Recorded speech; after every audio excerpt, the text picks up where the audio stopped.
Hello friends, मैं Raunak Ali Siddiqui advocate, Kannad district Aurangabad, Maharashtra state, अपने इस चैनल ले मैन नो द लॉ में आप सभी को स्वागत करता हूँ।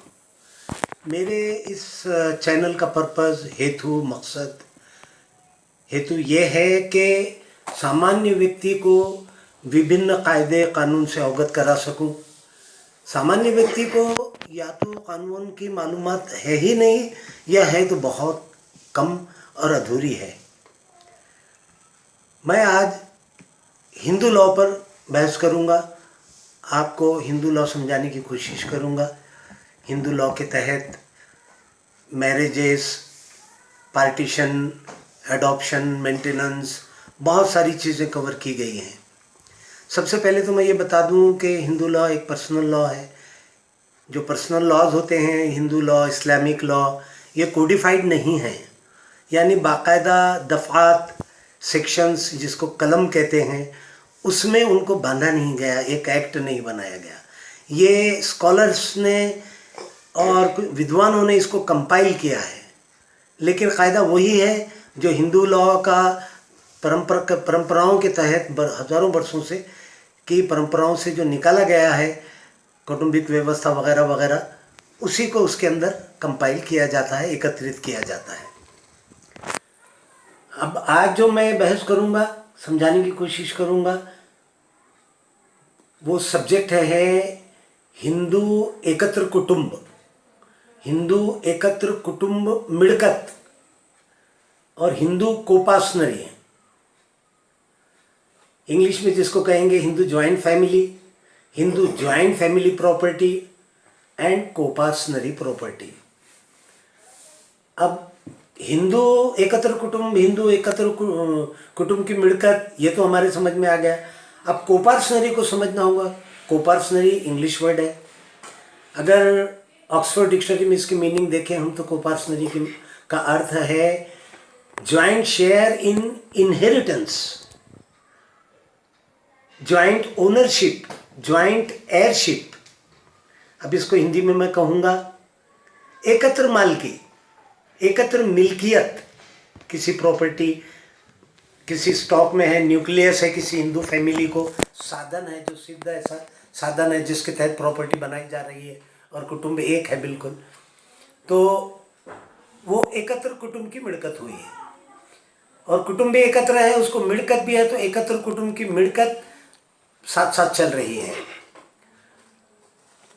कोपासनरी को हिंदू एडॉप्शंस एंड मेंटेनेंस एक्ट के सेक्शन 19 सबसेक्शन 2 में यूं डिफाइन किया गया है, उसकी व्याख्या यूं की गई है, coparcenary property means which consist of ancestral property and of joint acquisitions और property thrown into the common stock and acquisition to that property.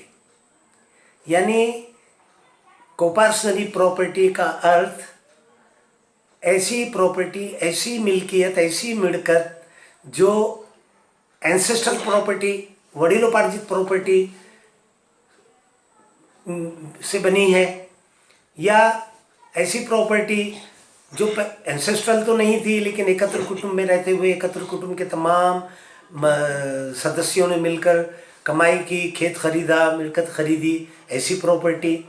या ऐसी प्रॉपर्टी के किसी भी व्यक्ति ने, जब वो एकत्र है, एकत्र कुटुंब का मेंबर है, एकत्र कुटुंब का सदस्य है, उसने कुछ भी कमाया वो कॉमन स्टॉक में डाल दिया, एकत्र कुटुंब की मिल्कियत में डाल दिया, ऐसी कोई प्रॉपर्टी। और ऐसी प्रॉपर्टी जिसमें एक्रिशन मीन्स एडिशन, सादे लफ्जों में कहूँगा मैं, उसमें भर्ती होती चली गई, कमाते गए, बढ़ाते गए, ये हो गई कोपासनरी प्रॉपर्टी की व्याख्या।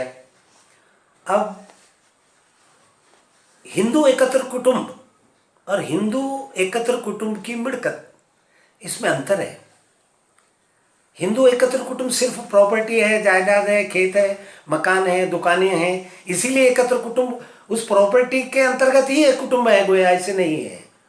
एकत्र हिंदू कुटुंब होने के लिए प्रॉपर्टी का होना जरूरी नहीं है, ऐसी भी फैमिली हो सकती है एकत्र Hindu family, joint Hindu family जिसकी कोई प्रॉपर्टी ना हो, सभी मजदूरी करते हों, कमाते हों, लेकिन एकत्र रहें। हिंदू एकत्र कुटुंब के अंदर रिश्ते नाते, उनकी गरिमा, परंपराएं, सभ्यता, मान्यताएं, इन सब से जुड़ी हुई होती है। और अगर प्रॉपर्टी है तो वो प्रॉपर्टी एकत्र हिंदू कुटुंब भी है, एकत्र हिंदू कुटुंब की प्रॉपर्टी भी है। लेकिन कोपासनरी प्रॉपर्टी एकत्र हिंदू कुटुंब की मिड़कत, ये संकल्पना प्रॉपर्टी से जुड़ी हुई है, थोड़ी डिफरेंट है, थोड़ी अलग है एकत्र हिंदू कुटुंब की संकल्पना से। इसमें प्रॉपर्टी चाहिए। अब कोपासनरी प्रॉपर्टी कैसे हो? 6 भाई हैं, 5 भाई हैं, 4 भाई हैं, ये एकत्र हैं, साथ ही रहते हैं। अब एक ही भाई कमाता चला गया, उसी के नाम से प्रॉपर्टी लेते रहे। बड़ा भाई है, बड़ा बेटा है, बाप ने भी कुछ नहीं कहा, लेकिन चलती रही, कमाई होती रही। अब वो शख्स अगर ये कहे, वो व्यक्ति ये कहे कि ये मेरी अकेली की है, तो एकत्र कुटुंब में रहते हुए सभी ने मिलकर कमाई की, सभी कमाते रहे, मजदूरी करते रहे, कोई छोटा मोटा व्यापार करते रहे, अलग अलग तरह तरह के व्यापार करते रहे, और किसी एक के नाम से लेते रहे, तो वो कॉमन स्टॉक में वो प्रॉपर्टी जमा हुई, एकत्र हिंदू कुटुंब की प्रॉपर्टी हुई। अब अगर वो एक व्यक्ति चाहे कि मैं इससे अलग हो जाऊं, तो वो अपना शेयर मांगकर उसको पर्सनली प्रॉपर्टी से निकल सकता है। अब आप कहेंगे कि एकत्र हिंदू कुटुंब और कोपासनरी प्रॉपर्टी ये अलग अलग हैं क्या?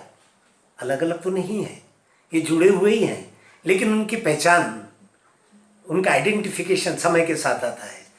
अब मैं उसका उदाहरण दूंगा। एक व्यक्ति है, उसका एक भाई है, उनके बाप दादा से न्यूक्लियस था उसको। Nucleus means central part.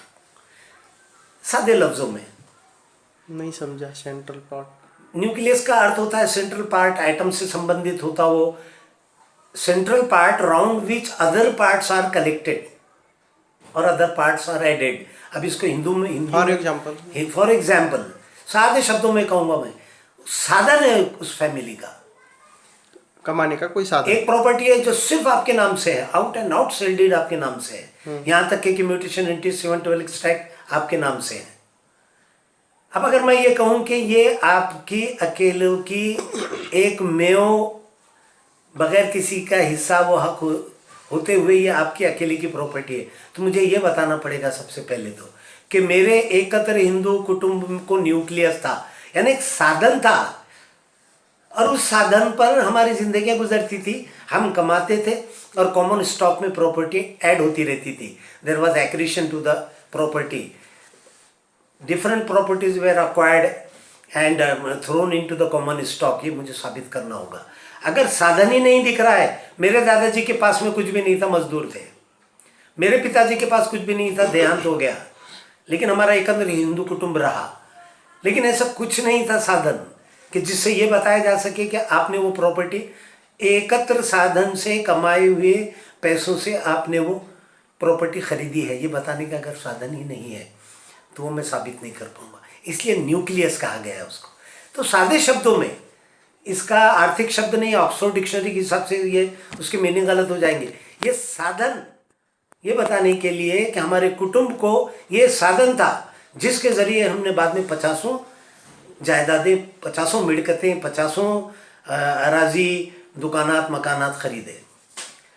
अब एकत्र हिंदू कुटुंब और एकत्र हिंदू कुटुंब की प्रॉपर्टी और कोपासनरी प्रॉपर्टी, मैं अब मेरे पहले मुद्दे पर आऊँगा।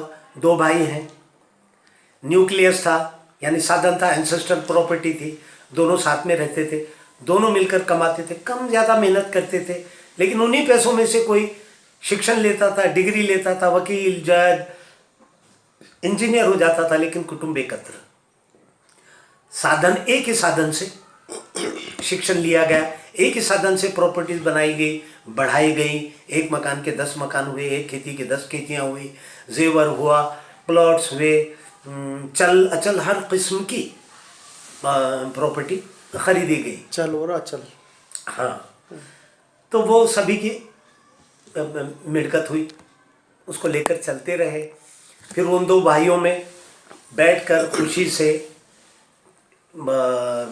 बिल्कुल बगैर किसी विवाद के दोनों में बंटवारा हुआ, दोनों ने अपना अपना हिस्सा अलग कर लिया, कुटुंब की व्याख्या बदल गई, एक दूसरा कुटुंब अस्तित्व में आया।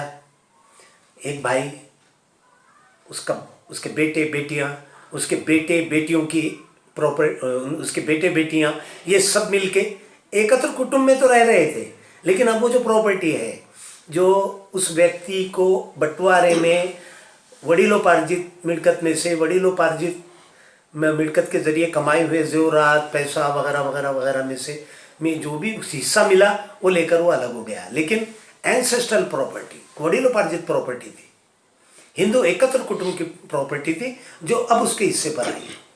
अब उसके हिस्से पर ही प्रॉपर्टी आ गई। अब उसके बेटे हैं, बेटियां हैं, बेटे बेटियों के बेटे बेटियां हैं। अब ये प्रॉपर्टी को अगर हम तस्वुर करें तो क्या है ये? तो ये कोपर्सनरी प्रॉपर्टी है। को यानी सम, सबको शरीर का हिस्सा। सम हिस्सेदार। हाँ, कोपर्सनरी की एक मीनिंग मैंने को एयरशिप भी बताया। अब एयर ये शब्द की व्याख्या भी बता दूं आपको। इसका प्रोनाउंसिएशन बहुत से भाई हेयर करते हैं, लेकिन एच इसका जो है ये सेमी वावेल है, इसका हा ह उच्चारण नहीं होता। एयरशिप है वो, को एयरशिप। एयर का अर्थ है जिसका वडिलोपार्जित मिल्कत में या साथ कमाई हुई खुद के कष्ट से किसी भाई के साथ मिलकर कमाई हुई प्रॉपर्टी में का हिस्सेदार, को एयर। सम हकदार, सम हिस्सेदार। किसी भाई की प्रॉपर्टी में से कमाया हुआ हिस्सेदार। दो भाइयों ने मिलकर, या तो उनकी वडिलोपार्जित में प्रॉपर्टी थी वो, लेकिन बराबर बराबर शेयर था, हिस्सा था। को पास तो पिताजी का देहांत हो गया, को एयर्स को मिल गई, वो दोनों भाइयों को मिल गई। या दोनों भाइयों ने मिलकर कोई प्रॉपर्टी कमाए अपनी मेहनत से, मशक्कत से, तब वो दौड़ धूप करके कमाए हैं, कि कोई खेत लिए हैं, तो वो दोनों की वो को शेयरर्स हुए वो। अब उनमें से किसी का देहांत हो गया तो उसकी औलाद को एयर हुई पहले भाई की औलाद के साथ। अच्छा, को दूसरे हिस्सेदारों के साथ वो को एयर हो गए हो। को ये सम हिस्सेदार, एयर, को एयर, एयर, not hair. सम हिस्सेदार। That's a wrong pronunciation. Ji ji ji. Yes, I'm very careful. I'm very particular so far as pronunciation of English words is concerned. वो चार। No, because ji ji ji. and you see the beauty of the languages. So far as my knowledge is concerned, as far as my experience is concerned, pronunciation plays a pivotal role. It makes the language beautiful.